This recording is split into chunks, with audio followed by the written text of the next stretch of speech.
വരും പ്രതികൂലമാകുമ്പോൾ പാരിലേറിടും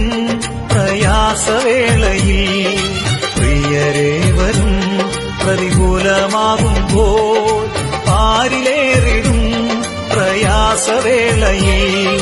പൊന്മുഖം കണ്ടു ഞാൻ യാത്ര ചെയ്തിടുവാൻ പൊന്നുനാഥൻ കൃപ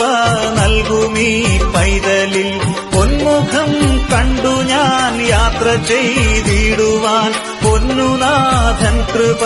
നൽകുമീ പൈതലിൽ എത്ര നല്ലവൻ എന്നേശുനായകൻ ഏതു നേരത്തും നടത്തിടുന്നവൻ എത്ര നല്ലവൻ എന്നേശുനായകൻ ഏതു നേരത്തും നടത്തിടുന്നവൻ